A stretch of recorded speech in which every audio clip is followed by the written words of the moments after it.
What's up guys, Houndish here, and today we're jumping in with some Destiny 2 news. Of course it is Thursday, so time for another This Week at Bungie, with a couple of interesting things to touch on. So in this one, Bungie do talk about new light stuff that they'll be improving in November, but also how they're using the COSMODROME destination as a key part of that player experience. So we get a few insights into the initial return of COSMODROME, but also Bungie talk about armor mod changes that we'll be seeing in the expansion in November. So there are a couple of interesting systems things there. But also a buff to the drop rate of Cipher decoders, glitch fixes, and a couple of other things. So as always, I hope you guys enjoy the video, and if you do, a rating down below really does help us out. But otherwise, let's get into it. Initially, with the feedback about the Cipher decoder drop rate, Bungie Help just tweeted, "We've deployed a fix that will drastically increase Cipher decoder drop rates from completing activities throughout the game, and will continue to monitor the situation to determine if further fixes are necessary, but players may need to restart their game to receive the update." And so they're saying that the drop rate has been drastically improved.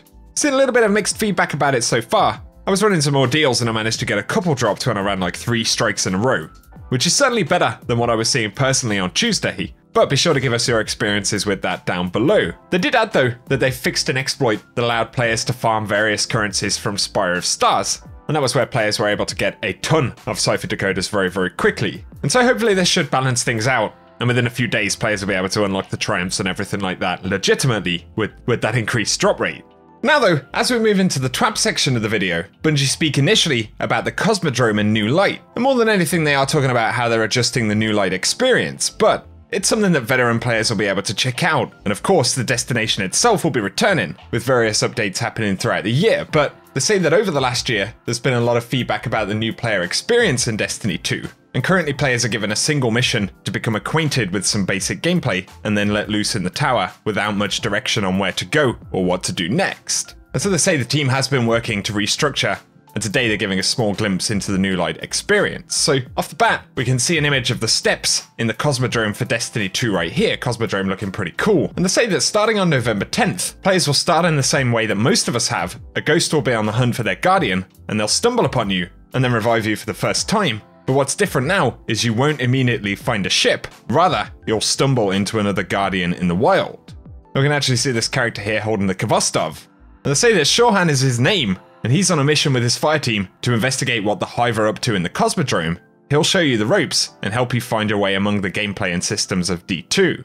As a new player, you'll spend your first few missions getting acquainted with the state of the world in Destiny 2, and have the opportunity to take a few weapons out for a spin, find engrams and try different armor, as well as seeing progression systems, and have some time to learn how to navigate the user interface to understand quests, bounties, collections, and more. All of this will happen before players set foot in the tower, and the hope is that the refreshed new light experience will give a much warmer welcome to Guardians as they play D2 for the first time. We do also get, once again, some nice previews of COSMODROME here, but it's safe to say that they're kind of reworking that experience. It looks like a few different missions will be available on COSMODROME initially. And they say with COSMODROME coming out of the Destiny content vault, it gave them the perfect opportunity to overhaul the new player experience. But for veteran players, this will be a stroll through memory lane, and while the Plaguelands are strictly quarantined per Vanguard orders, you'll still be able to explore much of what you remember from your first days as a Guardian, running through the Moth Yards to collect spin metal, and heading down the stairs of the steps to face off against powerful Hive Knights and more. There'll be occasional moments of discovery, like stumbling upon a lost sector that you haven't seen before. And yes, they highlight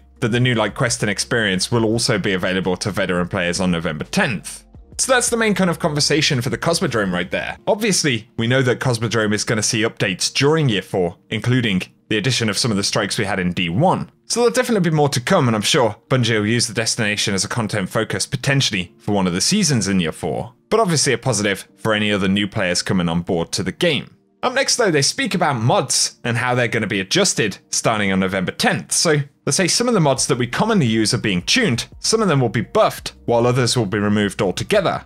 And so jumping straight into the changes, for energy type requirements, all of the weapon oriented armor mods, so hand cannon loader and fusion rifle ammo finder for example, have been changed to be any energy type.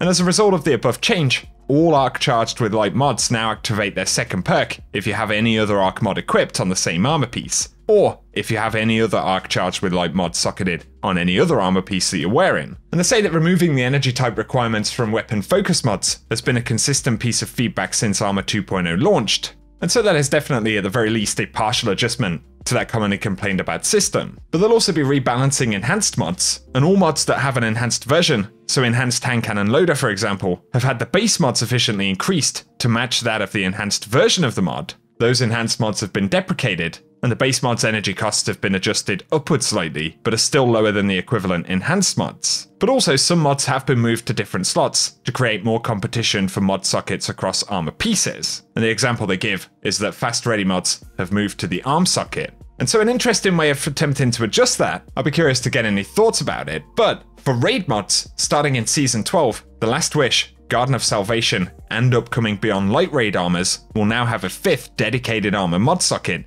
that is exclusively for the mods related to that raid. So Last Wish and Garden of Salvation armor acquired prior to Season 12 will not have this dedicated armor socket, but will still be able to use the mods related to that raid in the new Legacy armor mod socket.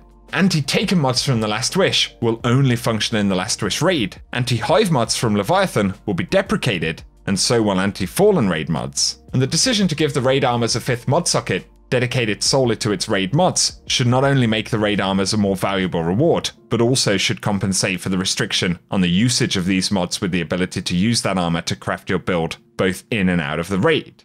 So an interesting adjustment right there, including that dedicated mod socket for raid specific mods. Give us your thoughts about that. And then right here for combat mods, all armor released in Beyond Light and Season 12, as well as Last Wish and Garden of Salvation armor acquired starting in Season 12, and all Armor 2.0 exotic armor pieces, including those already possessed by players, will have a combat style mod socket. And in Season 12, this socket will accept all Charged with Light and Warmind Cell mods. So they're actually kind of breaking those away from being seasonal mods and redefining them as combat mods. But they say that all Armor 2.0 armor acquired during Seasons 8 to 11 have had their seasonal mod sockets replaced with a single Legacy mod socket that can socket all charged mods, as well as Warmind Cell mods, Nightmare Hunt mods, Garden of Salvation, and Last Wish mods. So a solid few changes there, and of course these go on top of other things that we've heard about so far. Bungie finished by saying that in the coming weeks, they'll shift focus to the arsenal, and they have a handful of weapon archetypes that are being tuned with some hefty changes that may surprise you.